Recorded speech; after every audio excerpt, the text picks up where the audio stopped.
بسم اللہ الرحمن الرحیم۔ شروع اللہ کے نام سے جو بڑا مہربان نہایت رحم والا ہے۔ محترم سامعین، السلام علیکم ورحمۃ اللہ وبرکاتہ۔ اب ہم ذکر شروع کرتے ہیں آدم علیہ السلام کا۔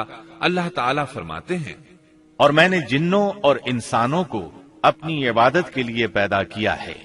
اللہ تعالیٰ نے ہمارے باپ کو کیوں پیدا فرمایا؟ ہمیں کیوں پیدا فرمایا؟ تاکہ ہم اس کی عبادت کریں، اگرچہ وہ عبادت کا محتاج نہیں، وہ تو بے نیاز ہے، البتہ ہم اس کے محتاج ہیں۔ اس کے اسماء بہترین اور حسین ہیں، وہ عالیشان صفات کا مالک ہے۔ اس نے اپنے ناموں کے آثار ظاہر کرنے کے لیے مخلوق کو پیدا فرمایا، رحمت کے آثار، قدرت کے آثار، جبر اور طاقت کے آثار اور حکمت کے آثار ظاہر کرنے کے لیے مخلوقات کو پیدا فرمایا، ورنہ وہ کسی چیز کا محتاج نہیں۔ آدم علیہ السلام کی تخلیق سے پہلے ہی اس بارے میں اللہ تعالیٰ کا فرشتوں سے مکالمہ ہوا۔ اللہ تعالیٰ نے فرمایا، اور جب تیرے رب نے فرشتوں سے کہا میں زمین میں ایک خلیفہ بنانے والا ہوں۔ خلیفہ سے مراد ہے نائب، اور یہ کہ اس کی نسل میں سے ہر ایک دوسرے کا خلیفہ ہوگا۔ جبکہ سیدنا ابو بکر صدیق رضی اللہ عنہ نبی اکرم صلی اللہ علیہ وسلم کے خلیفہ ہوئے، سو اللہ نے ایک خلیفہ بنانے کا ارادہ فرمایا جو زمین میں حکومت کرے اور اس کو آباد کرے۔ چنانچہ اللہ تعالیٰ نے فرمایا، اللہ تعالیٰ نے تمہیں زمین سے پیدا کیا اور اسی نے اس زمین میں تمہیں بسایا ہے۔ اللہ تعالیٰ کا ارادہ ہوا کہ زمین کو آباد کروائے، جبکہ جن اس قابل نہیں تھے، کیونکہ ان میں اس قدر عقل و دانش نہیں تھی کہ زمین کو پر رونق اور سرسبز و شاداب رکھ سکیں۔ علماء جنات کے بارے میں کہتے ہیں ان کا سب سے بڑا عقل مند جن انسانوں کے 10 سالہ بچے کے برابر عقل رکھتا ہے، اس لیے زمین کو آباد کرنے کی صلاحیت اللہ تعالیٰ نے انسان کو بخشی۔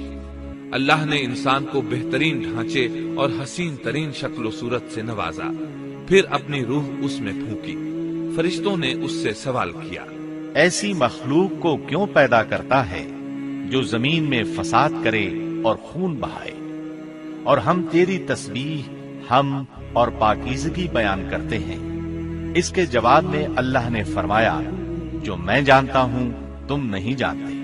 دراصل فرشتوں نے کسی طرح معلوم کر لیا تھا کہ آدم کی اولاد زمین میں فساد کرے گی، خون ریزی کرے گی، لیکن انہوں نے یہ بات اعتراض کے طور پر نہیں کہی تھی، کیونکہ ایسا اعتراض تو گناہ ہے، اور فرشتے پلک جھپکنے کے برابر اللہ کی معصیت اور نافرمانی نہیں کرتے، بلکہ وہ تو نہایت معزز عبادت گزار ہیں، کسی بات میں اللہ پر پیش دستی اور سبقت نہیں کرتے، اور اس کے حکم پر عمل کرتے ہیں۔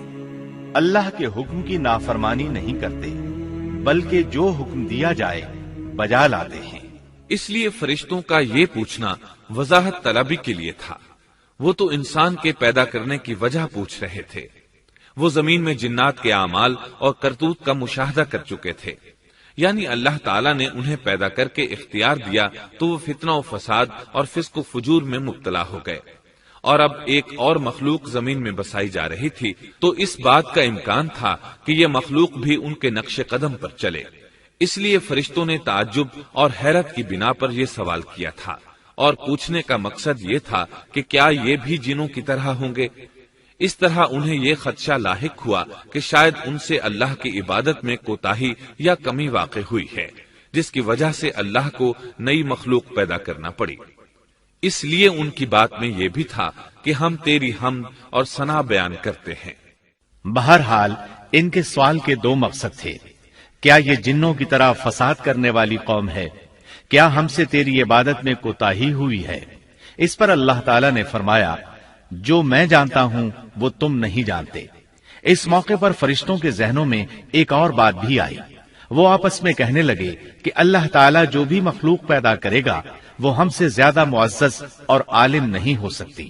یعنی جب فرشتوں نے باقی مخلوقات کا جائزہ لیا، مثلا آسمان، زمین، پہاڑ، جن، چوپایوں وغیرہ کا، تو انہوں نے سوچا یہ ہم سے زیادہ مرتبے والی نہیں ہیں، لہذا یہ مخلوق بھی پیدا ہو رہی ہے تو یہ ہم سے زیادہ مرتبہ نہیں رکھتی.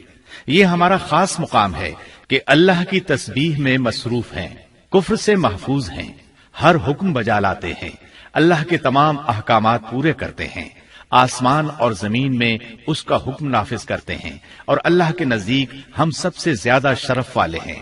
لہذا اگر یہ نئی مخلوق انسان بھی پیدا ہو جائے تو کیا ہوا، ہم سے زیادہ معزز اور علم والی تو نہیں ہوگی. بہرحال جب اللہ تعالیٰ نے آدم کو پیدا کیا تو زمین کی مٹی لانے کا حکم فرمایا. چنانچہ اللہ تعالیٰ کے پاس مٹی لائی گئی. امام ترمذی، ابن حبان اور امام احمد رحمت اللہ علیہ نے ایک حدیث بیان کی ہے جس کے الفاظ کچھ یوں ہیں: اللہ تعالیٰ نے آدم علیہ السلام کو مٹی کی ایک مٹھی سے پیدا فرمایا. اس مٹی کو اللہ تعالیٰ نے پوری زمین سے اٹھوایا تھا. یہی وجہ ہے کہ آدم کی اولاد زمین کے لحاظ سے ہی ظہور پذیر ہوئی. بعض سرخ رنگ کے ہیں تو بعض سیاہ اور بعض سفید، اور کچھ اس کے درمیان میں ہیں. بعض نیک ہیں، بعض خبیث، اور کچھ پاکیزہ قسم کے ہیں. انسان کی تخلیق مٹی سے شروع ہوئی. اس مٹی کو پانی سے تر کیا گیا تو یہ تین بن گئی. اسی وجہ سے قرآن مجید کی بعض آیات میں تراب کا لفظ آیا ہے. تراب خشک مٹی کو کہتے ہیں، اور بعض آیات میں تین کا لفظ آیا ہے. تین تر اور بھیگی مٹی کو کہتے ہیں. اللہ تعالیٰ فرماتے ہیں خلقہ من تراب، یعنی آدم کو تراب سے پیدا کیا گیا. مٹی کی عام حالت کو تراب کہتے ہیں. اور فرمایا جب آپ کے رب نے فرشتوں سے کہا کہ میں مٹی سے بشر کو پیدا کرنے والا ہوں. جب اس مٹی کو پانی سے زیادہ بھگویا گیا تو وہ لیسدار ہونا شروع ہو گئی. اسی لیے اللہ تعالیٰ نے فرمایا ہم نے انسان کو لیسدار اور چپکنے والی مٹی سے پیدا کیا. پھر اللہ تعالیٰ نے اپنے مبارک ہاتھوں سے انسان کا ڈھانچہ تیار کیا. اللہ نے فرمایا خلقت بیدی، میں نے اپنے دونوں ہاتھوں سے پیدا کیا. اللہ تعالیٰ نے انسان کی خلقت فرشتوں کے سپرد نہ کی، بلکہ بذات خود اسے تخلیق کے مراحل سے گزارا اور اپنے ہاتھوں سے اس کی تصویر کشی کی. اللہ نے انسان کو پہلے ایک مورتی کی صورت میں ڈھالا، اس کے بعد ایک مقررہ مدت تک چھوڑے رکھا، یہاں تک کہ گیلی مٹی خشک ہو گئی اور اس کا رنگ سیاہ ہو گیا، بدبو آنے لگی. پھر وہ کھنکھناتی مٹی میں بدل گئی اور آخرکار آگ پر پکی ہوئی مٹی یعنی فخار ٹھیکری کی صورت اختیار کر گئی، جس سے مٹکے وغیرہ تیار کیے جاتے ہیں. سیاہ مٹی کو ہما ان کہتے ہیں اور بدبودار کو مسنون کہتے ہیں، اور کھنکھنا کر بولنے والی مٹی کو سلسال کہتے ہیں، اور ٹھیکری کی طرح کی مٹی کو الفخار کہتے ہیں. مختلف آیات میں یہ الفاظ وارد ہوئے ہیں. اور یقیناً ہم نے انسان کو کھنکھناتی خشک مٹی سے پیدا کیا جو کہ بدبودار اور سیاہ گارے سے خشک ہوئی تھی.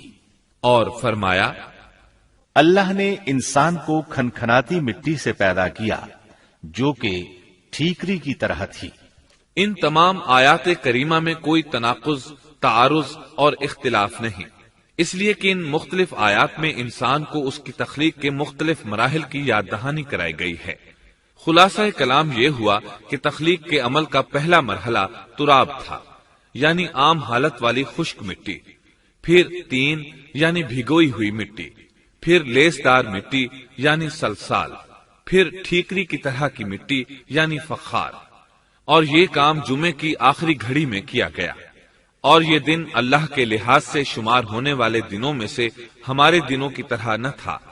ہمارے اور اللہ کے دن مختلف ہیں. تخلیق آدم دراصل اللہ کا کرشمہ ہے. انسانوں کو ایک صورت عطا کی گئی. اس مرحلے کا تذکرہ بخاری اور مسند احمد کی ایک روایت میں ہے. اللہ نے آدم کو پیدا کیا اور ان کا قد 60 ہاتھ یا 60 میٹر لمبا تھا.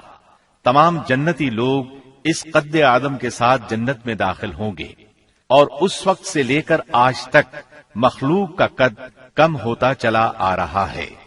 بعد والے لوگ گزشتہ زمانے کے لوگوں سے ہمیشہ چھوٹے قد کے ہوتے چلے آ رہے ہیں. بہرحال سب سے پہلے اور سب سے لمبے انسان آدم علیہ السلام تھے. امام احمد نے منفرد طور پر ایک روایت بیان کی ہے۔ اس میں رسول اکرم صلی اللہ علیہ وسلم نے آدم علیہ السلام کی لمبائی 60 ہاتھ یعنی 60 میٹر اور چوڑائی 7 ہاتھ بیان فرمائی ہے۔ سبحان اللہ!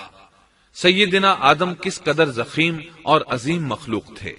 صحیح مسلم اور مسند احمد کی روایت میں ہے، اللہ نے آدم کو پیدا کیا تو اسے اپنی منشا کے مطابق کچھ عرصہ ڈھانچے کی صورت میں چھوڑے رکھا۔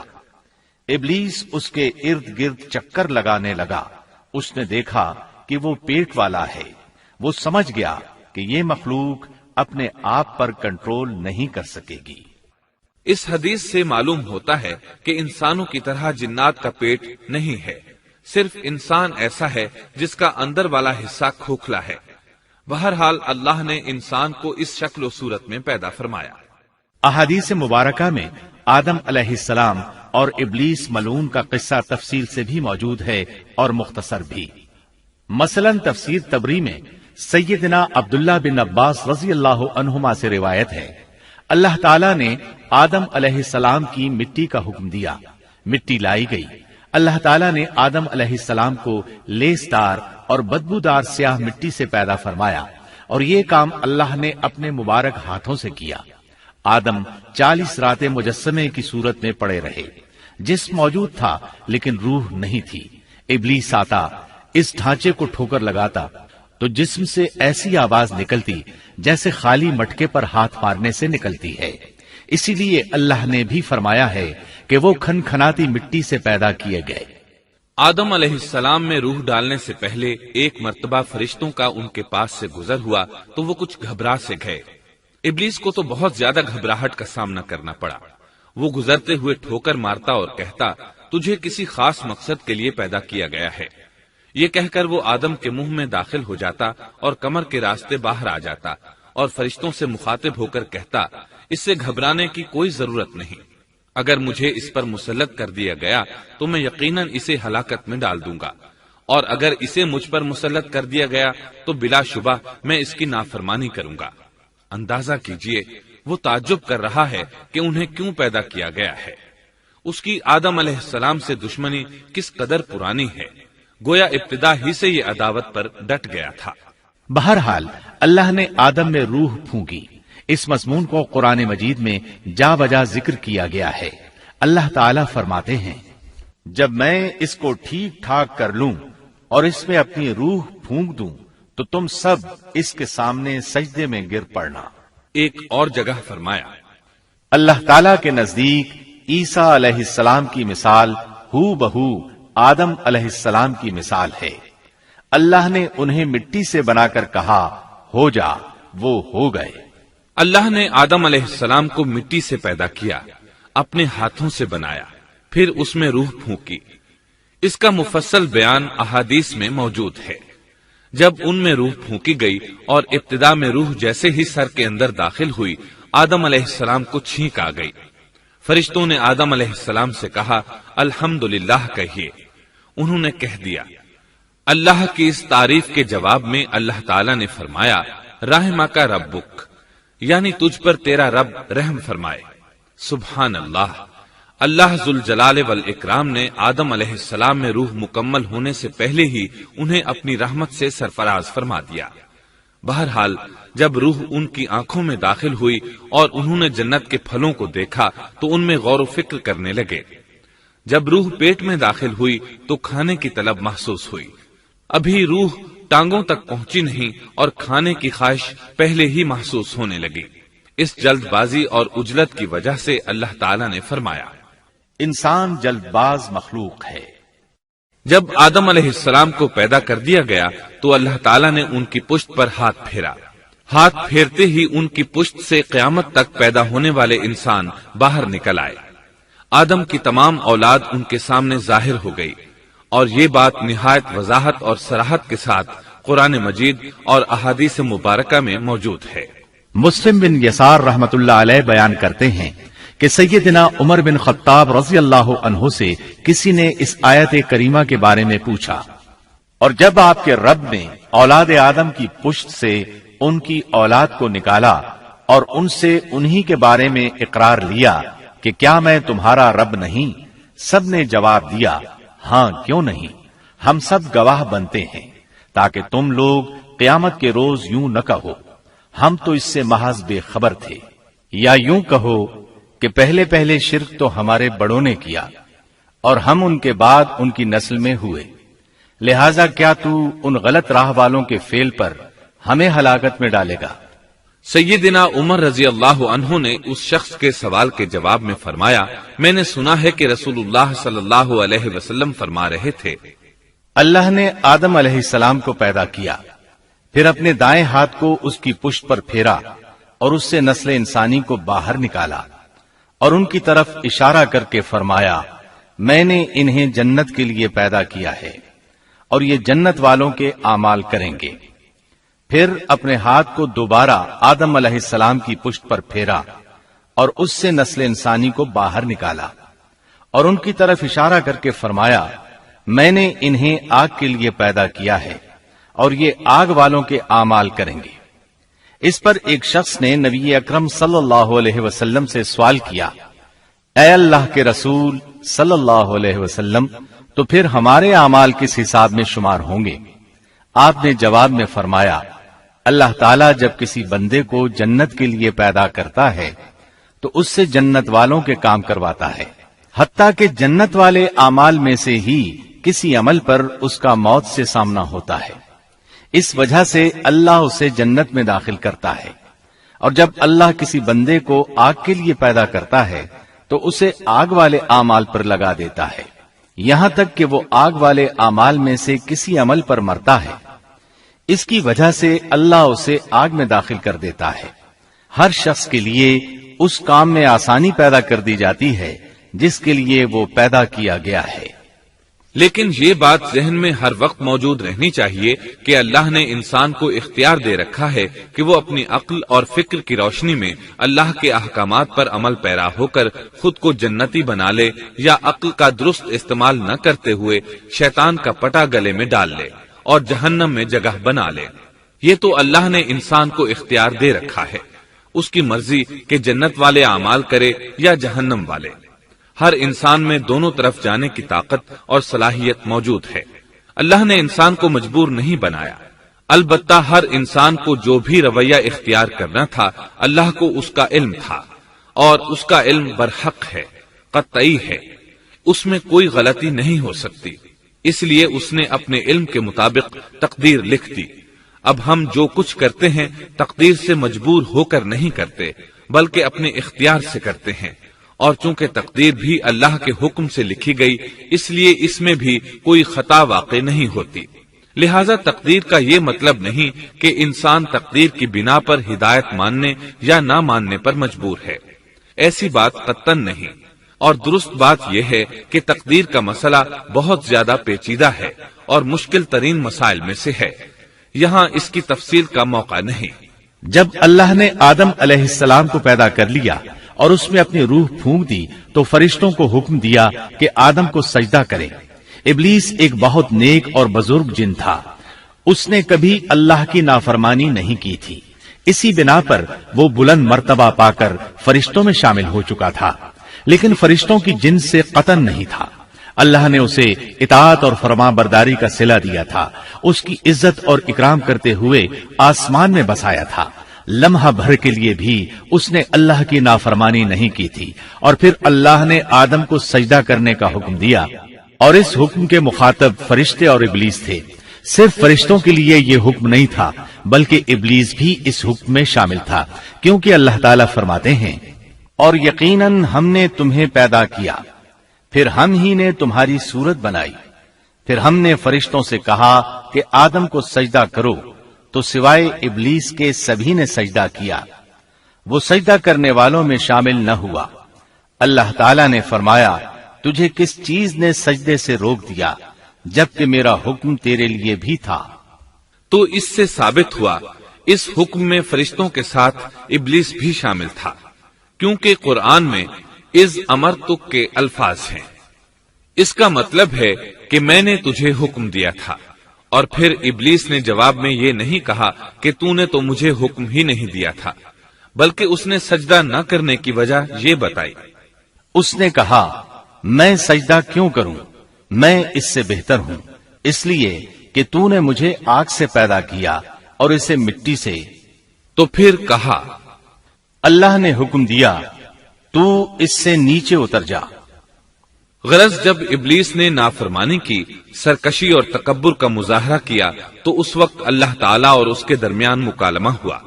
اللہ نے اس کی سرکشی دیکھ کر اسے سزا دیتے ہوئے فرمایا اس جنت سے اتر جا، تجھے کوئی حق حاصل نہیں کہ تو اس جنت میں رہ کر تکبر کرے۔ ابلیس نے جواب میں کہا مجھے قیامت کے دن تک مہلت دے دیجئے، یعنی اتنی لمبی عمر دے دیجئے کہ میں قیامت تک زندہ رہوں، موت نہ آئے۔ اللہ نے فرمایا تجھے مہلت دے دی گئی، لیکن ایک وقت مقررہ تک، اور جب شیطان اس طرف سے مطمئن ہو گیا کہ اسے مہلت مل گئی، تب اس نے کہا چونکہ تو نے مجھے گمراہ کر دیا ہے، اس وجہ سے میں قسم کھاتا ہوں کہ میں انسانوں کی گمراہی کے لیے تیرے سیدھے راستے پر بیٹھ جاؤں گا، پھر ان کے آگے سے، ان کے پیچھے سے، ان کے دائیں سے، ان کے بائیں سے، ان کے پاس آؤں گا، اور آپ ان میں سے اکثر لوگوں کو شکر گزار نہیں پائیں گے۔ اللہ تعالیٰ نے شیطان کا رد کرتے ہوئے فرمایا یہاں سے ذلیل و خوار ہو کر نکل جا، ان میں سے جو شخص بھی تیرا حکم مانے گا میں ایسے تمام گمراہوں سے جہنم کو بھر دوں گا۔ جو انسان بھی تیرا پیروکار بنے گا وہ جہنم کا مستحق اور حقدار ٹھہرے گا۔ قرآن مجید میں دوسرے مقامات پر بھی اس گفتگو کو نئے پیرائے میں دہرایا گیا ہے۔ مثلاً اللہ نے فرمایا یقیناً ہم نے انسان کو کھنکھناتی مٹی سے پیدا فرمایا ہے جو کہ سڑے ہوئے گارے کی تھی، اور اس سے پہلے ہم نے جنات کو لو والی آگ سے پیدا کیا۔ اور جب تیرے پروردگار نے فرشتوں سے فرمایا میں انسان کو سیاہ بدبودار کھنکھناتی مٹی سے پیدا کرنے والا ہوں، جب میں اسے پورا بنا چکوں اور اس میں اپنی روح پھونک دوں تو تم سب اس کے لیے سجدے میں گر پڑنا۔ چنانچہ تمام فرشتوں نے سجدہ کیا سوائے ابلیس کے، اس نے سجدہ کرنے والوں میں شمولیت اختیار کرنے سے صاف انکار کر دیا۔ اللہ تعالیٰ نے فرمایا اے ابلیس تجھے کیا ہوا کہ تو سجدہ کرنے والوں میں شامل نہ ہوا؟ وہ بولا میں ایسے انسان کو سجدہ نہیں کر سکتا جسے تو نے سیاہ بدبودار کھنکھناتی مٹی سے پیدا کیا ہے۔ اللہ تعالیٰ نے فرمایا اب تو بہشت سے نکل جا کیونکہ تو مردود ہے اور تجھ پر قیامت کے دن تک میری پھٹکار ہے۔ کہنے لگا اے میرے رب مجھے اس دن تک مہلت دے دے جس دن کے لوگ دوبارہ زندہ کیے جائیں گے۔ اللہ نے فرمایا اچھا اس مقررہ وقت کے دن تک تجھے مہلت دی گئی۔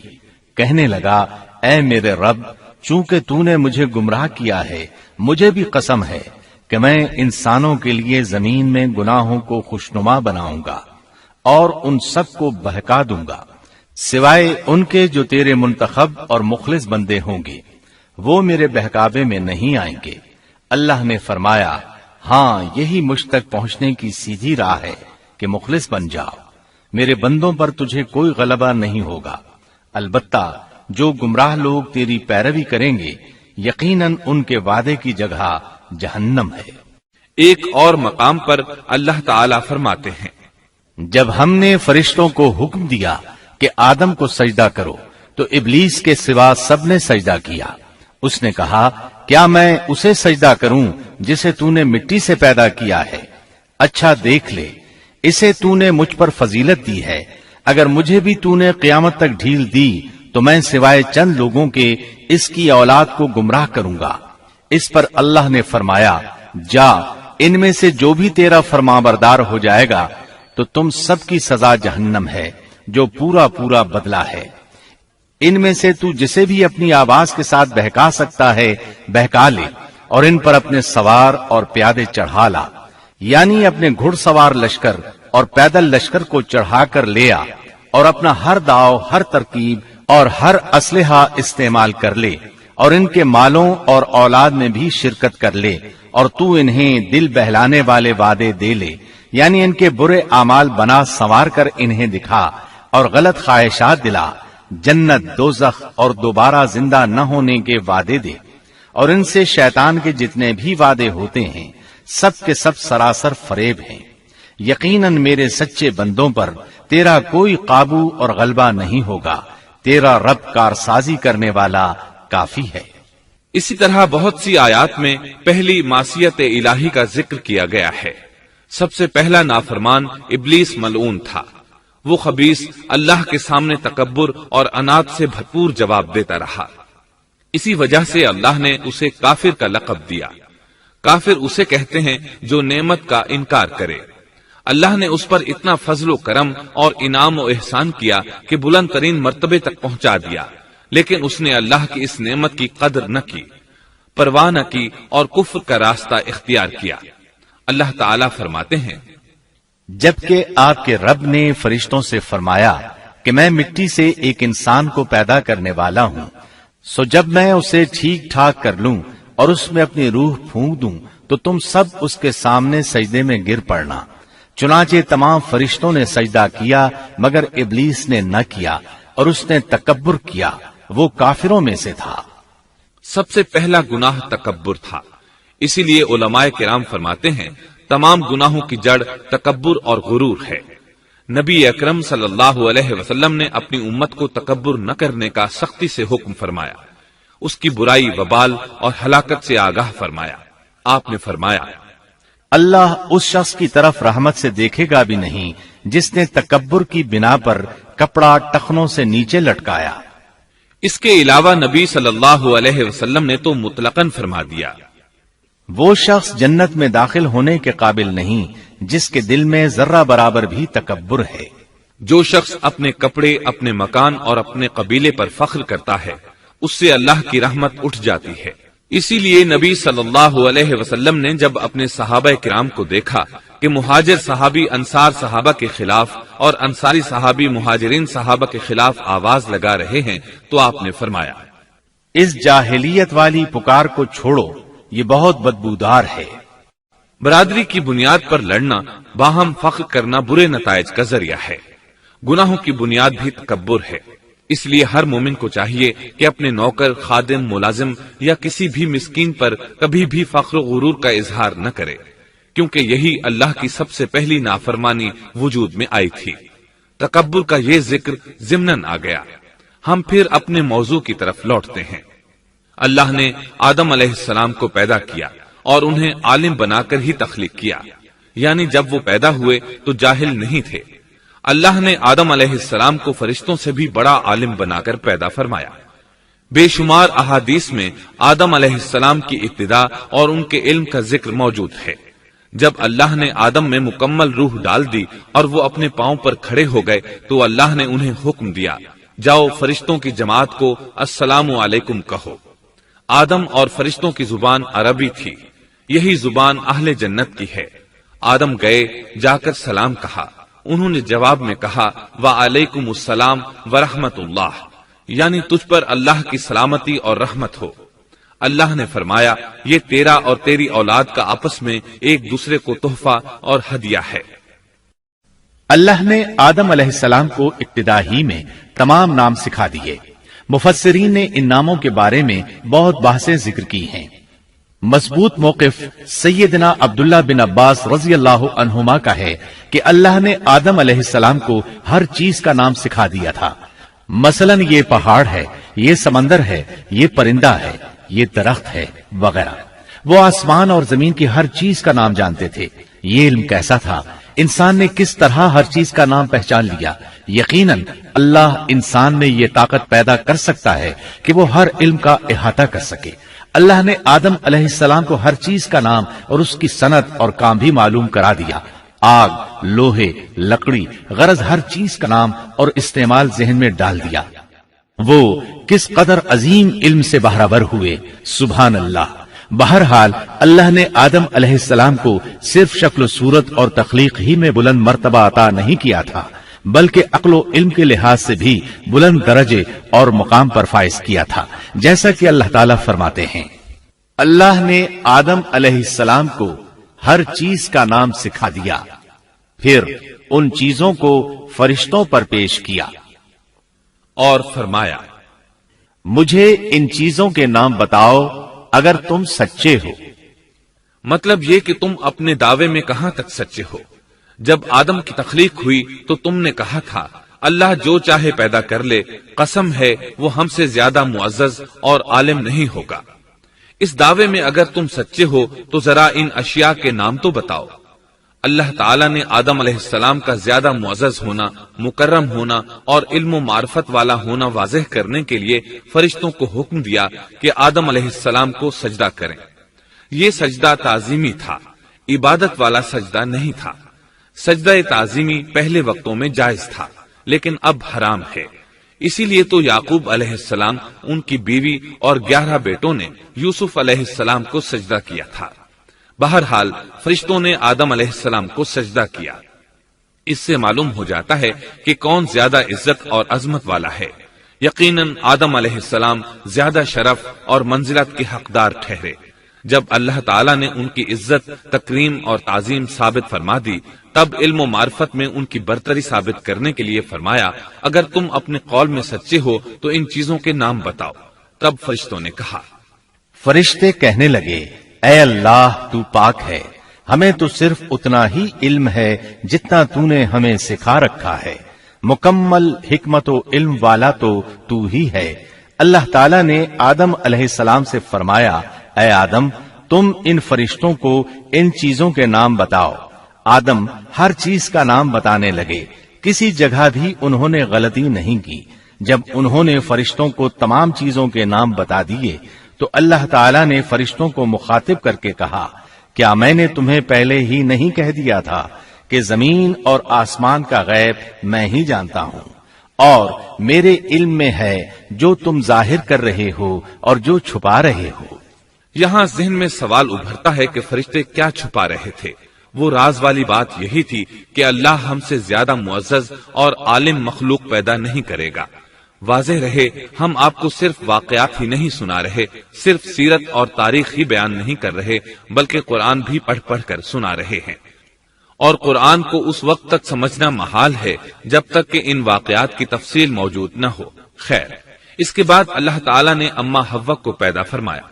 انہیں آدم علیہ السلام کے فوراً بعد پیدا نہیں فرمایا، بلکہ آدم علیہ السلام نے کافی عرصہ جنت میں تنہا بسر کیا، اور حدیث میں ہے کہ وہ وحشت محسوس کرتے تھے، تنہائی کو شدت سے محسوس کرنے لگے تھے۔ آخر کار ایک روز جب وہ سو رہے تھے تو اللہ تعالیٰ نے ان کی بائیں پسلی سے اما حوا علیہ السلام کو پیدا فرمایا اور آدم علیہ السلام کا ہم سفر بنا دیا۔ اللہ فرماتے ہیں، اے لوگو اپنے اس پروردگار سے ڈر جاؤ جس نے تم سب کو ایک ہی جان سے پیدا کر ڈالا، اور اس جان یعنی آدم علیہ السلام سے ان کی بیوی کو پیدا کیا۔ آدم علیہ السلام کے وجود ہی سے حوا کا وجود بنایا گیا، وہ کوئی الگ مخلوق نہیں تھی۔ جب آدم علیہ السلام بیدار ہوئے تو انہوں نے اپنے قریب ایک عورت کو بیٹھے دیکھا۔ پوچھنے لگے، تم کون ہو؟ حوا علیہ السلام نے کہا، عورت۔ آدم علیہ السلام نے پھر پوچھا، تجھے کس لیے پیدا کیا گیا ہے؟ وہ بولی، آپ کے لیے، تاکہ آپ مجھ سے سکون اور انس حاصل کریں۔ جب فرشتوں نے آدم علیہ السلام کو ایک عورت سے باتیں کرتے دیکھا تو کہنے لگے، اب ایک اور نئی مخلوق پیدا کی گئی ہے۔ آدم علیہ السلام نے ان مخلوقات کا نام تو بتا دیا تھا جو مشہور و معروف تھیں، ان کا نام پوچھنا چاہیے۔ انہوں نے آدم علیہ السلام سے سوال کیا، انہوں نے فوراً جواب دیا، حوا، اس لیے کہ اللہ نے تو آپ کو ہر چیز کا نام سکھا دیا تھا۔ فرشتوں نے کہا، ان کا نام حوا کیوں رکھا گیا ہے؟ آدم علیہ السلام نے جواب دیا، اس لیے کہ اسے ایک زندہ چیز سے پیدا کیا گیا ہے، حیات کی نسبت سے حوا نام رکھا گیا۔ مسلم شریف میں ہے، سیدنا ابو ہریرہ رضی اللہ عنہ روایت کرتے ہیں کہ رسول اللہ صلی اللہ علیہ وسلم نے فرمایا، جو شخص اللہ اور آخرت کے دن پر ایمان رکھتا ہے، جب وہ کسی معاملے کے لیے حاضر ہو تو بھلائی والی بات کرے یا خاموش رہے، اور عورتوں کے بارے میں بھلائی کی وصیت حاصل کر لو، یعنی ان کے ساتھ اچھا سلوک کرو، کیونکہ عورت پسلی سے پیدا کی گئی ہے اور پسلی میں زیادہ ٹیڑھا حصہ اوپر والا حصہ ہوتا ہے۔ اگر تم اس کو سیدھا کرنا چاہو گے تو توڑ ڈالو گے، اور اگر اس کو چھوڑ دو گے تو وہ اسی طرح ہمیشہ ٹیڑھی رہے گی۔ عورتوں کے بارے میں بھلائی کی وصیت حاصل کر لو۔ مطلب یہ کہ اسی حالت میں گزر بسر کرو، عورتوں کے بارے میں بھلائی کی وصیت حاصل کر لو۔ اس حدیث کا مطلب یہ ہے کہ عورتوں پر جبر کر کے زبردستی ان کی طبیعت کو بدلا نہیں جا سکتا، اور عورت ذات کو نہایت نرمی اور پیار سے رکھو۔ ان کی طبیعتوں میں ٹیڑھا پن ہے، وہ کبھی جذبات سے مغلوب ہو جاتی ہے اور عقل کھو بیٹھتی ہے۔ اگر کوئی اسے سیدھا کرنا چاہے تو اس سے لا تعلقی، دوری اور طلاق کی نوبت آ جائے گی۔ اگر اسے چھوڑ دو گے تو ٹیڑھا پن برقرار رہے گا۔ مرد کو بہت حوصلے سے اس صورتحال کو سنبھالنا چاہیے۔ احادیث میں سیدنا ابراہیم علیہ السلام کی زوجہ سیدہ سارہ علیہ السلام کا قصہ موجود ہے۔ وہ حوا علیہ السلام کے بعد کائنات کی سب سے زیادہ خوبصورت عورت تھی۔ احادیث سے یہ اشارہ ملتا ہے کہ حوا علیہ السلام ابتدائے انسانیت سے لے کر قیامت تک پیدا ہونے والی تمام عورتوں میں خوبصورت تھیں۔ اب ابلیس لگا اپنے وسوسے شروع کرنے۔ آدم اور حوا علیہ السلام دونوں اللہ کے حکم سے جنت میں تھے کہ شیطان نے انہیں پھسلانے کی کوشش شروع کر دی۔ اللہ تعالیٰ فرماتے ہیں، اور ہم نے کہہ دیا اے آدم تم اور تمہاری بیوی جنت میں رہو اور جہاں سے چاہو با فراغت کھاؤ۔ جنت بھی کیسی؟ اللہ فرماتے ہیں، وہ جنت کہ جس کی چوڑائی ہی آسمانوں اور زمین کے برابر ہے۔ سو اس جنت میں سے جو چاہو سو کھاؤ، کچھ بھی منع نہیں سوائے ایک درخت کے، چنانچہ ارشاد ہوا، اور ہم نے کہا اے آدم تم اور تمہاری بیوی جنت میں رہو، پھر جس جگہ سے چاہو با فراغت کھاؤ، اور اس درخت کے پاس مت جاؤ ورنہ ظالموں میں سے ہو جاؤ گے۔ ایک اور جگہ فرمایا، اور جب ہم نے فرشتوں سے کہا کہ آدم کو سجدہ کرو تو ابلیس کے سوا سب نے سجدہ کیا۔ ابلیس نے انکار کیا تو ہم نے کہا اے آدم یہ تیرا اور تیری بیوی کا دشمن ہے، خیال رکھنا ایسا نہ ہو کہ وہ تم دونوں کو جنت سے نکلوا دے اور تو مصیبت میں پڑ جائے۔ یہاں تو تجھے آرام ہے، نہ تو بھوکا ہے اور نہ ننگا، اور نہ تو یہاں پیاسا ہوتا ہے، نہ دھوپ سے تکلیف اٹھاتا ہے۔ گویا اللہ نے سیدنا آدم علیہ السلام کو وسوسے سے پہلے ہی خبردار کر دیا تھا۔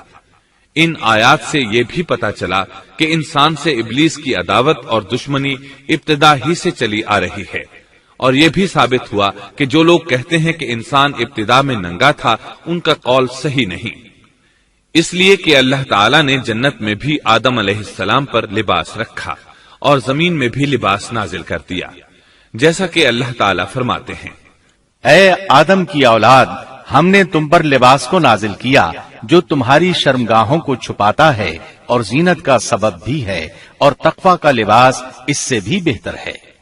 لہذا آدم ابتدا میں ننگے نہیں تھے، انہیں تو ننگے پن کا علم ہی نہیں تھا، نہ ہی ان کی بیوی کو برہنہ ہونے کا علم تھا۔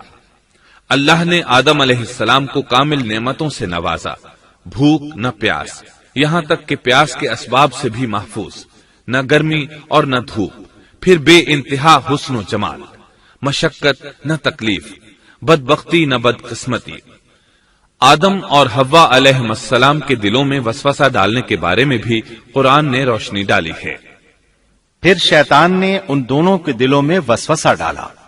یہ وسوسہ اس نے ان دونوں کو طمع دلانے کی صورت میں پورا کیا، اور یہ طمع دلائی کہ اس درخت کو کھانے سے ہمیشگی اور بقا ملتی ہے اور کبھی نہ ختم ہونے والی بادشاہت حاصل ہوتی ہے، اور اس وسوسے کا مقصد یہ تھا تاکہ ان کا پردہ بدن جو ایک دوسرے سے پوشیدہ تھا دونوں کے روبرو بے پردہ کر دے۔ ان کی شرمگاہوں کو ننگا کرنے کے لیے اس نے ایسا کیا۔ وہ دونوں کپڑے میں ملبوس تھے، ستر ڈھانپ رکھا تھا۔ جب انہوں نے اس درخت سے کھایا تو لباس نیچے گر گیا، دونوں برہنہ ہو گئے۔ یہی شیطان چاہتا تھا کہ انہیں برہنہ کر دے، اللہ کی نافرمانی پر اکسائے۔ ارشاد ہوتا ہے، شیطان نے انہیں وسوسہ ڈالا، کہنے لگا اے آدم کیا میں تجھے دائمی زندگی کا درخت اور وہ بادشاہت نہ بتلا دوں جو کبھی پرانی نہ ہو؟ جب تم اس درخت سے کھاؤ گے تو ہمیشہ زندہ رہنے والے بن جاؤ گے اور زبردست بادشاہت حاصل کر لو گے۔ اس نے یہ تمنا بھی دلائی۔ تمہارے رب نے تم دونوں کو اس درخت سے اس لیے منع کیا ہے کہ تم دونوں فرشتے نہ بن جاؤ یا ہمیشہ زندہ رہنے والے نہ بن جاؤ۔ یعنی تم اس درخت سے کھا لو گے تو فرشتے بن جاؤ گے اور ہمیشہ قائم دائم رہو گے۔ پھر وہ وسوسہ ڈالتے ہوئے جھوٹی قسمیں کھانے لگا، جیسا کہ ارشاد ہوتا ہے، اور ان دونوں کے روبرو قسمیں کھانے لگا کہ یقین آ جائے میں آپ کا خیر خواہ ہوں۔ اللہ کی قسم کھانے لگا، اور اس وقت سے جھوٹی قسموں کی ابتدا ہوئی۔ اس نے ان دونوں کو فریب دے کر بہکا لیا، جیسا کہ فرمایا فَدَلَّاهُمَا بِغُرُورٍ، یعنی دھوکے سے انہیں پھسلایا، حالانکہ انہیں کسی چیز کی کمی نہیں تھی۔ بھلا وہاں کیا محتاجی ہو سکتی تھی؟ جنت میں سکون سے زندگی بسر کر رہے تھے۔ جنت سے بڑھ کر کیا چاہیے؟ ہمیشہ کے لیے جنت مل چکی تھی۔ اللہ تعالیٰ فرماتے ہیں، ان دونوں نے جب درخت کو چکھا، دونوں کا پردہ بدن ایک دوسرے کے روبرو کھل گیا، دونوں اپنے بدنوں پر درختوں کے پتے جوڑ جوڑ کر رکھنے لگے۔ کپڑے اترنے پر دونوں کو حیا آئی، اس لیے کہ انسان کی فطرت میں برہنہ ہونے کی ناپسندیدگی شامل ہے۔ برہنہ ہو گئے تو کوئی لباس نہیں تھا، اس لیے درختوں کے پتے جوڑ کر جسم ڈھانپنے لگے۔ حدیث میں آیا ہے، آدم بھاگنے لگے تو اللہ نے پکارا، آدم مجھ سے بھاگتے ہو؟ آدم بولے، اللہ میں شرم کی بنا پر بھاگ رہا ہوں، اور اس وجہ سے کہ تیرے سامنے برہنہ کیسے رہوں، پھر یہ کہ نافرمانی کا ارتکاب بھی کر چکا ہوں۔ یہاں ایک سوال پیدا ہوتا ہے، دونوں میں سے پہلے کھانے والا کون تھا؟ اس بارے میں راجح قول یہ ہے کہ وہ حوا علیہ السلام تھی۔ انہی نے آدم علیہ السلام کو طمع دلاتے ہوئے اس غلطی پر آمادہ کیا تھا، جیسا کہ بخاری شریف میں نبی اکرم صلی اللہ علیہ وسلم نے فرمایا، اگر حوا نہ ہوتی تو کوئی عورت اپنے خاوند سے خیانت نہ کرتی۔ حوا علیہ السلام نے انہیں غلطی میں مبتلا کیا تھا۔ اگر حوا علیہ السلام نہ ہوتی تو آدم بھی خیانت میں مبتلا نہ ہوتے اور نہ معصیت میں مبتلا ہوتے۔ تب اللہ نے انہیں پکارا، کیا میں نے تم دونوں کو اس درخت سے نہیں روکا تھا؟ اور کیا یہ نہیں کہا تھا کہ شیطان تمہارا کھلا دشمن ہے؟ اب توجہ طلب بات یہ ہے کہ اس موقع پر دونوں نے کیا طرز عمل اختیار کیا۔ کیا وہ دونوں اپنی معصیت پر بضد رہے اور تکبر کرنے لگے، جیسا کہ ابلیس نے سجدہ کرنے سے انکار کیا تھا اور پھر لگا تھا اپنی معصیت پر اصرار کرنے، یا ان دونوں نے توبہ کر لی؟ جی ہاں، دونوں نے توبہ کر لی، جیسا کہ قرآن مجید میں آتا ہے، دونوں نے کہا، اے ہمارے رب، ہم نے اپنا بڑا نقصان کیا، اور اگر تو ہماری مغفرت نہ کرے گا اور ہم پر رحم نہ کرے گا تو واقعی ہم خسارہ پانے والوں میں سے ہو جائیں گے۔ اس قصے میں ایک سوال یہ ذہن میں پیدا ہوتا ہے کہ جب سیدنا آدم علیہ السلام کو ابلیس نے سجدہ نہ کیا تو اللہ تعالیٰ نے اسے مردود بنا کر جنت سے نکال دیا، پھر وہ سیدنا آدم علیہ السلام کو اس درخت کے قریب کس طرح لے گیا جبکہ وہ جنت سے باہر ہو چکا تھا؟ قرآن کریم میں اس بارے میں یہ الفاظ آئے ہیں، پھر شیطان نے ان کے دلوں میں وسوسہ ڈالا۔ یہ وسوسہ اس نے کیسے ڈالا جبکہ وہ جنت سے نکالا جا چکا تھا؟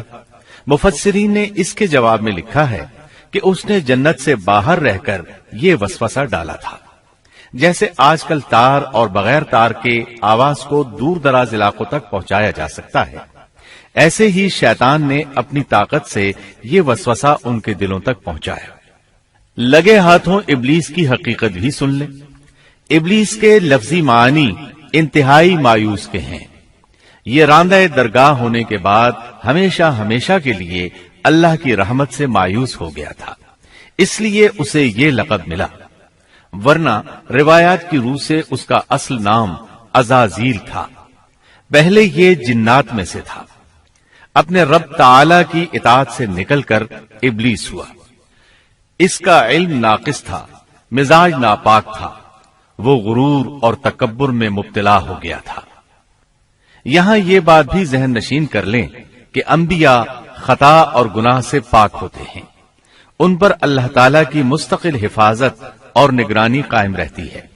اگرچہ انبیاء بھی انسان ہوتے ہیں اور تمام انسانی تقاضے انہیں لاحق ہوتے ہیں، لیکن ان کے عمل اور ارادے میں کسی قسم کی بدی اور شر کا عمل دخل قطعاً نہیں ہوتا۔ ان کا ہر قول اور عمل بلکہ ہر حرکت اور سکون کی حالت بھی انسانیت کے لیے بہترین نمونہ ہوتے ہیں۔ البتہ بشر ہونے کی وجہ سے بھول کا امکان ہوتا ہے، تاہم بھول ہو جانے کی صورت میں انہیں فوراً ہی خبردار کر دیا جاتا ہے۔ بھول ہو جانا بشری طبیعت کا خاصہ ہے۔ اللہ تعالیٰ نے ہر انسان کی فطرت میں یہ چیز رکھی ہے۔ انبیاء سے بھول چوک ہو جانے میں بھی اللہ تعالیٰ کی کئی ایک حکمتیں پوشیدہ ہیں۔ مثلا بہت سی قومیں اپنے نبیوں کے معجزات دیکھ کر ان میں ربوبیت کی صفات کی قائل ہو گئی، یہاں تک کہ بعض قوموں نے اپنے نبیوں کو اللہ یا اللہ کا بیٹا بھی جانا۔ جب انبیاء سے بھول اور لغزشیں ہوئیں تب گویا لوگوں پر یہ واضح کیا گیا کہ یہ الہ نہیں ہے۔ الہ ہوتے تو کس طرح ان سے بھول ہو سکتی تھی۔ اس سے یہ بتانا بھی مقصد تھا کہ انبیاء انسان ہی ہوتے ہیں، کوئی ماورائی مخلوق نہیں ہوتے۔ سیدنا آدم علیہ السلام کے واقعے پر غور کرنے سے یہ حقیقت مزید واضح ہو جاتی ہے کہ سیدنا آدم علیہ السلام کی یہ لغزش گناہ نہیں تھی۔ ممنوع درخت کا پھل کھاتے ہی سیدنا آدم علیہ السلام اور اماں حوا کا لباس اتر گیا تھا۔ اللہ کا حکم ہوا، قال اهبطوا، جنت سے اتر جاؤ، تم آپس میں ایک دوسرے کے دشمن ہوگے اور تمہارے واسطے زمین میں رہنے کی جگہ ہے اور ایک وقت تک نفع حاصل کرنا ہے۔ فرمایا تم وہیں زندگی بسر کرو گے اور وہیں مرو گے اور وہیں سے دوبارہ نکالے جاؤ گے۔ قرآن مجید کے دیگر مقامات میں بھی اس قصے کی تفصیل موجود ہے۔ مثلاً فرمایا، اور اس سے قبل ہم نے آدم سے ایک عہد لیا تھا مگر وہ بھول گئے اور ہم نے ان میں کوئی عزم نہیں پایا۔ اللہ تعالیٰ فرماتے ہیں، اور جب ہم نے فرشتوں سے کہا آدم کو سجدہ کرو تو ابلیس کے سوا سب نے سجدہ کیا، اس نے صاف انکار کر دیا۔ تو ہم نے کہا اے آدم، یہ تیرا اور تیری بیوی کا دشمن ہے، خیال رکھنا ایسا نہ ہو وہ تم دونوں کو جنت سے نکلوا دے اور تو مصیبت میں پڑ جائے۔ یہاں تو تجھے یہ آرام ہے کہ نہ تو بھوکا ہوتا ہے اور نہ ننگا، اور نہ تو یہاں پیاسا ہوتا ہے اور نہ دھوپ سے تکلیف اٹھاتا ہے۔ لیکن شیطان نے اسے وسوسے میں ڈال دیا، کہنے لگا میں آپ کو دائمی زندگی کے درخت اور وہ بادشاہت بتلاؤں جو کبھی پرانی نہ ہو۔ چنانچہ ان دونوں نے اس درخت سے کھایا، پس ان کے ستر کھل گئے اور وہ بہشت کے پتے اپنے اوپر چپکانے لگے۔ آدم نے اپنے رب کی نافرمانی کی، پس بہک گیا۔ پھر اس کے رب نے نوازا، اس کی طرف توجہ فرمائی اور اس کی رہنمائی کی۔ حکم ہوا تم دونوں یہاں سے اتر جاؤ، تم آپس میں ایک دوسرے کے دشمن ہو۔ اب تمہارے پاس جب کبھی میری طرف سے ہدایت پہنچے تو جو میری ہدایت کی پیروی کرے نہ تو وہ بہکے گا نہ تکلیف میں پڑے گا، ہاں جو میری یاد سے روگردانی کرے گا اس کی زندگی تنگی میں رہے گی اور بروز قیامت ہم اسے اندھا کر کے اٹھائیں گے۔ آدم علیہ السلام زمین پر اترے اور اپنے رب سے توبہ کے کلمات سیکھ لیے۔ وہ کلمات یہ ہیں، ربنا ظلمنا أنفسنا وإن لم تغفر لنا وترحمنا لنكونن من الخاسرين۔ اے ہمارے رب، ہم نے اپنا نقصان کیا اور اگر تو نے ہم پر مغفرت و رحمت نہ فرمائی تو ہم خسارہ اٹھانے والوں میں سے ہو جائیں گے۔ آدم علیہ السلام زمین پر اترے اور ان کے ساتھ حوا علیہ السلام بھی اتری اور ان کے ساتھ ہی ابلیس کو بھی اتارا گیا۔ یہ کس جگہ پر اترے اس بارے میں اختلاف پایا جاتا ہے، لیکن ابن عباس رضی اللہ عنہ کی بات راجح محسوس ہوتی ہے کہ آدم علیہ السلام کو ہند میں اور حوا علیہ السلام کو جدے میں اتارا گیا۔ جب آدم علیہ السلام اتر آئے تو حوا علیہ السلام کی تلاش شروع کر دی، زمین میں ان کی تلاش میں سرگرداں ہوئے۔ آخر کار میدان عرفات میں دونوں کی ملاقات ہو گئی۔ چونکہ میدان عرفات میں دونوں نے ایک دوسرے کی معرفت حاصل کی تھی اور ان کا آپس میں تعارف ہوا تھا، لہٰذا اسی مناسبت سے اس میدان کا نام عرفات مشہور ہو گیا۔ اللہ تعالیٰ نے زمین کے اندر انسانوں کو پھیلانا شروع کیا اور زمین کو مردوں اور عورتوں سے آباد کر دیا۔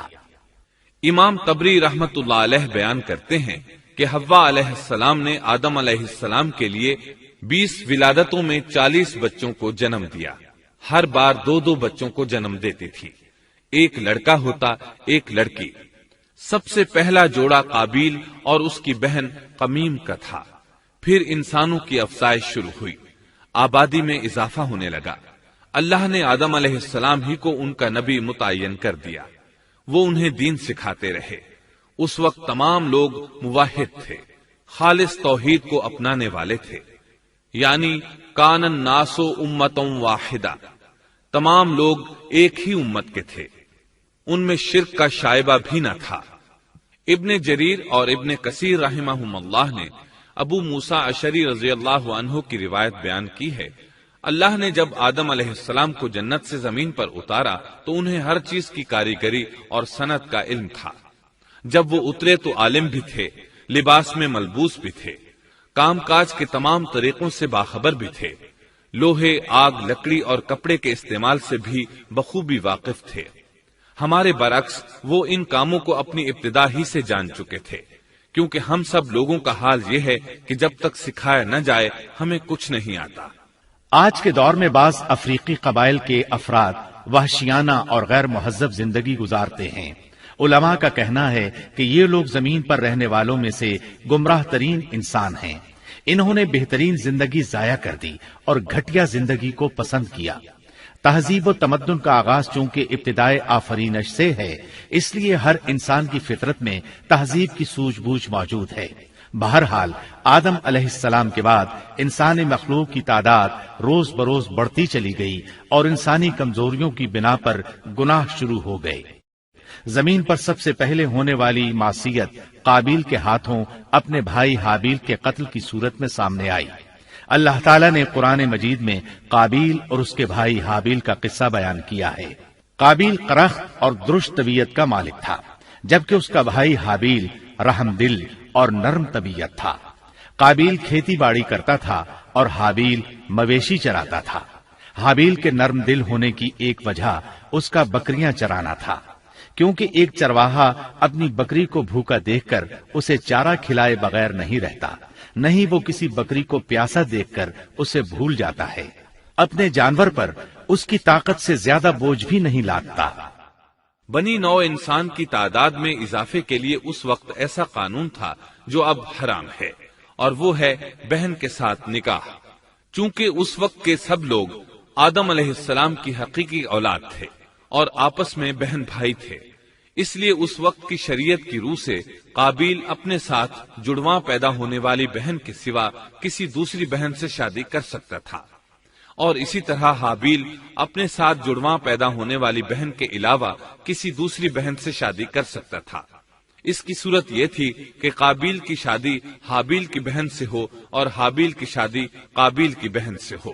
لیکن ہوا یہ کہ حابیل کی بہن خوبصورتی میں قابیل کی بہن سے کم تھی، اس لیے قابیل نے حابیل کی بہن سے شادی کرنے سے انکار کر دیا اور اپنی جڑواں بہن سے شادی کی خواہش ظاہر کی. لیکن ایسا کرنا آدم علیہ السلام کی شریعت میں حرام تھا. آپ نبی بھی تھے اور رسول بھی. رسول اور نبی میں فرق یہ ہے کہ رسول پر شریعت اور احکام نازل ہوتے ہیں، لیکن نبی پر شریعت نازل نہیں ہوتی. البتہ اس کی طرف وحی نازل ہوتی ہے اور معجزات عطا کیے جاتے ہیں، جبکہ شریعت صرف رسولوں ہی پر نازل کی جاتی ہے. آدم علیہ السلام بھی چونکہ رسول تھے، اس لیے ان کی شریعت میں یہ قانون تھا کہ کوئی شخص اپنے ساتھ جڑواں پیدا ہونے والی بہن کے ساتھ شادی نہیں کر سکتا. قابیل اس شرعی حکم کی وجہ سے غضبناک ہو گیا. اس نے تعجب کا اظہار کرتے ہوئے اس قانون کو ماننے سے انکار کر دیا. آدم علیہ السلام نے ان دونوں کے درمیان فیصلہ کرتے ہوئے انہیں حکم دیا کہ دونوں اللہ کے حضور ایک ہدیہ پیش کریں. ہدیہ اس جانور کو کہتے ہیں جسے اللہ کے نام پر ذبح کر کے فقراء میں تقسیم کر دیا جائے. اس سے مقصود اللہ کے لیے اپنی نیت کو خالص کرنا ہوتا ہے. اس عمل کو قربانی کہا جاتا ہے. آدم علیہ السلام کے زمانے میں قربانی کا جو قانون تھا اس کے قبول ہونے کی نشانی طے تھی، اور وہ یہ کہ آسمان سے ایک آگ نمودار ہوتی اور اس قربانی کو جلا دیتی. اس کا مطلب تھا قربانی قبول ہو چکی ہے اور اگر آگ قربانی کو نہ جلاتی تو سمجھ لیا جاتا کہ قربانی قبول نہیں ہوئی۔ آخر قربانی کا دن آ پہنچا۔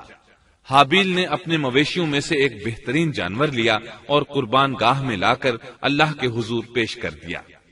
دوسری طرف قابیل نے اپنی کھیتی کے غلے میں سے ردی قسم کا غلہ قربانی کے لیے پیش کیا۔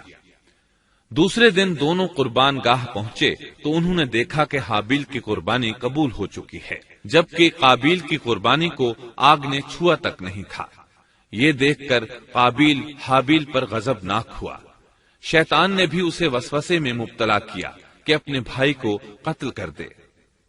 اس نے اپنے بھائی حابیل کو جان سے مار ڈالنے کا پختہ ارادہ کر لیا۔ اس وقت تک روئے زمین پر کوئی انسان قتل نہیں ہوا تھا۔ انسانی تاریخ میں یہ پہلا قتل ہے جس کا ارتکاب قابیل نے کیا۔ وہ اپنے بھائی حابیل کے پاس گیا اور اس سے بولا، میں تجھے قتل کر دوں گا۔ جواب میں حابیل نے کہا، اگر تو مجھے قتل کرنے کی کوشش کرے گا تو میں اپنے دفاع میں ہاتھ نہیں اٹھاؤں گا، اس لیے کہ میں چاہتا ہوں تو اپنے دیگر گناہوں کے ساتھ میرے قتل کا گناہ بھی اٹھا لے، تیرے گناہ زیادہ ہو جائیں۔ چنانچہ ایک تاریک رات میں حابیل سویا ہوا تھا کہ قابیل ایک بڑا سا پتھر اٹھا کر اس کے پاس آیا۔ اس نے وہ پتھر اپنے بھائی کے سر پر دے مارا۔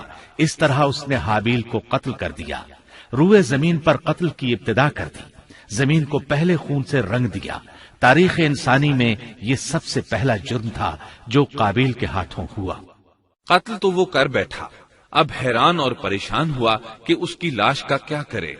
اس وقت تک نسل انسانی موت سے بھی دوچار نہیں ہوئی تھی۔ آدم علیہ السلام کی اولاد میں سے اس وقت تک کوئی فوت نہیں ہوا تھا، اس لیے قابیل کو معلوم نہیں تھا کہ مردے کے ساتھ کیا کیا جائے۔ اسی کشمکش کے عالم میں اس نے بھائی کی لاش کو کمر پر اٹھا لیا اور چل پڑا۔ چلا جا رہا تھا کہ اللہ نے 2 کوے بھیجے۔ دونوں کوے آپس میں لڑ پڑے، ایک نے دوسرے کو ہلاک کر دیا۔ اب زندہ کوا مٹی کھودنے لگا۔ اس طرح اس نے ایک گڑھا تیار کر لیا، مردہ کوے کو اس میں رکھا اور اوپر مٹی ڈال دی۔ اس طرح قابیل کو دفن کا طریقہ معلوم ہوا۔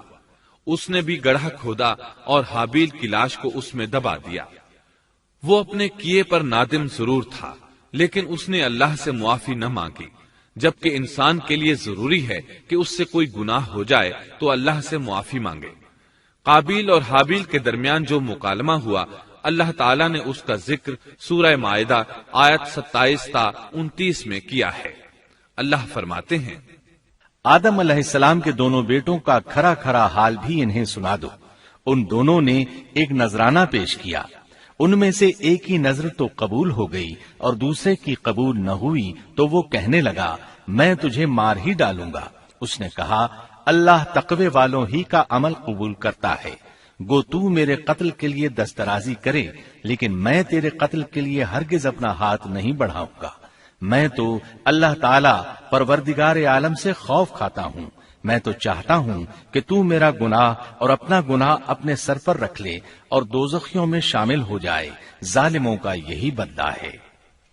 اس کا مطلب یہ تھا کہ تیرے اور گناہوں کے ساتھ میرے قتل کا گناہ بھی تیرے ذمہ لگے اور تو ظالموں میں سے ہو جائے۔ حابیل کے قتل کے بعد قابیل پر جو گزری اس کا ذکر اللہ نے سورہ مائدہ آیت 30 اور 31 میں کیا ہے۔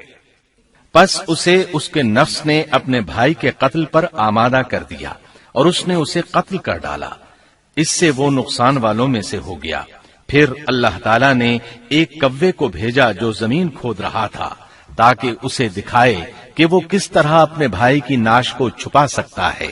وہ کہنے لگا، ہائے افسوس، کیا میں ایسا کرنے سے بھی گیا گزرا ہو گیا کہ اس کوے کی طرح اپنے بھائی کی لاش کو دفنا دیتا۔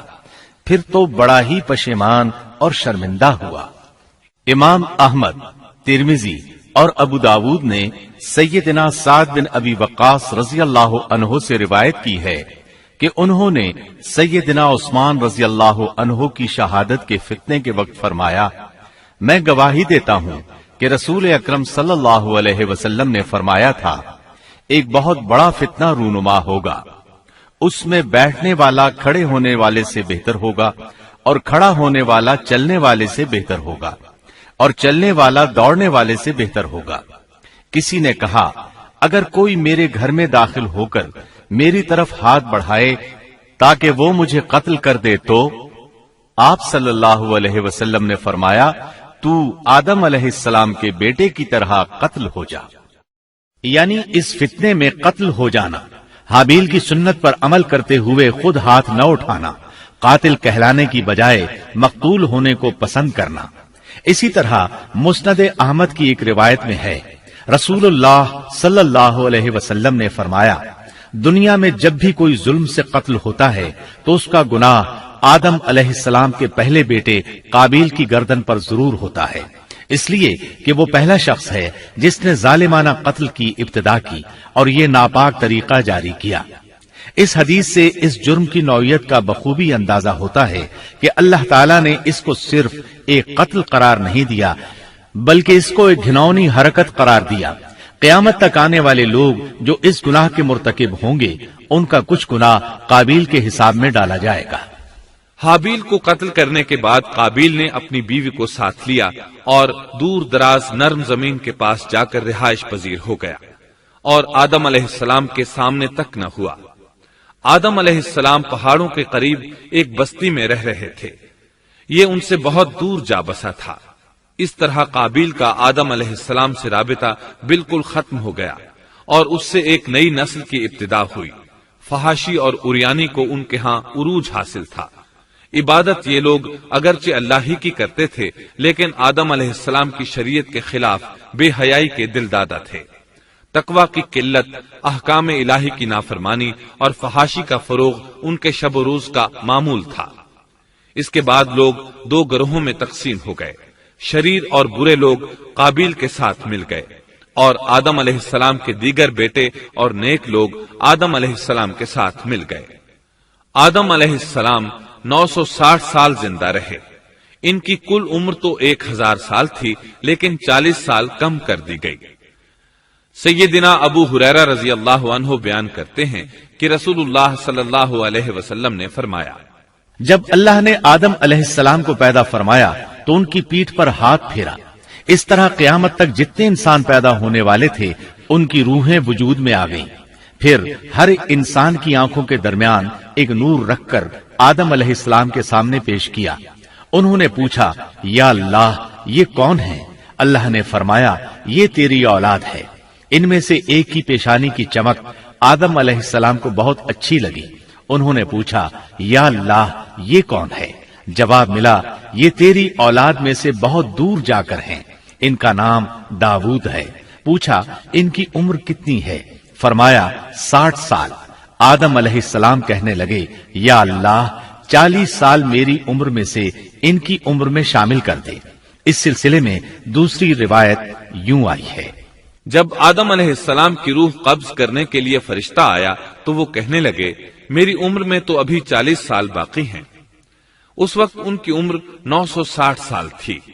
انبیاء اپنی عمر سے واقف ہوتے ہیں۔ فرشتے نے کہا، کیا آپ کو یاد نہیں آپ نے اپنی عمر کے 40 سال اپنی اولاد داؤد کو ہبہ کر دیے تھے؟ رسول اللہ صلی اللہ علیہ وسلم نے فرمایا، چونکہ آدم علیہ السلام نے انکار کیا تو ان کی اولاد بھی انکار کی عادی ہے۔ آدم علیہ السلام خود بھول گئے، ان کی اولاد بھی بھولتی ہے۔ آدم علیہ السلام نے خطا کی، ان کی اولاد بھی خطا کرتی ہے۔ حابیل کے قتل کے بعد اللہ تعالیٰ نے آدم اور حوا علیہم السلام کو اس کا نعم البدل عطا کیا۔ اس کا نام انہوں نے شیس رکھا۔ شیس کا مطلب ہے اللہ کا دیا ہوا تحفہ۔ حابیل کے قتل پر آدم اور حوا علیہم السلام دونوں بہت غمگین ہوئے، اس لیے اللہ نے بدلے میں انہیں شیس علیہ السلام عطا فرمائے۔ سیدنا ابو ذر غفاری رضی اللہ عنہ سے مروی ایک صحیح حدیث میں ہے کہ رسول اللہ صلی اللہ علیہ وسلم نے فرمایا، اللہ تعالیٰ نے 104 صحیفے نازل فرمائے، ان میں سے 50 صحیفے شیس علیہ السلام پر نازل ہوئے۔ ان صحیفوں میں ایسے قوانین، اصول اور ضابطے تھے جن سے انسانیت کی زندگی منظم ہوتی ہے۔ شیس علیہ السلام نے آدم علیہ السلام سے علم حاصل کیا، لیکن آدم علیہ السلام کا تمام علم وہ حاصل نہ کر سکے، اس لیے کہ آدم علیہ السلام نے بالمشافہہ اللہ تعالی سے علم حاصل کیا تھا اور بہت سی اشیاء کا علم اللہ تعالی نے انہیں سکھا دیا تھا، اس لیے وہ تمام علماء سے بڑھ کر عالم تھے۔ شیس علیہ السلام نے آدم علیہ السلام سے علوم سیکھ کر لوگوں کو سکھائے. لوگوں نے ان سے مختلف علوم، فنون اور پیشے سیکھے. انہیں شہروں میں رہنے سہنے کے بارے میں تعلیم دی. دن رات کے حسابات سے انہیں آگاہ کیا اور انہیں بتایا کہ کن اوقات میں وہ اللہ کی عبادت کریں اور عبادت کے طریقے انہیں سکھائے. احادیث میں اس کی وضاحت ملتی ہے. امام احمد رحمت اللہ علیہ بیان کرتے ہیں کہ ابو زمعہ سعدی کہتے ہیں کہ انہوں نے مدینے میں ایک شیخ کو لوگوں سے کلام کرتے دیکھا تو ان کے متعلق پوچھا، یہ کون شخص ہے؟ لوگوں نے بتایا کہ یہ ابی بن کعب رضی اللہ عنہ ہیں. بڑے صحابہ میں ان کا شمار ہوتا ہے. تمام مسلمانوں سے بڑھ کر قرآن اور اس کی تفسیر کے عالم ہیں.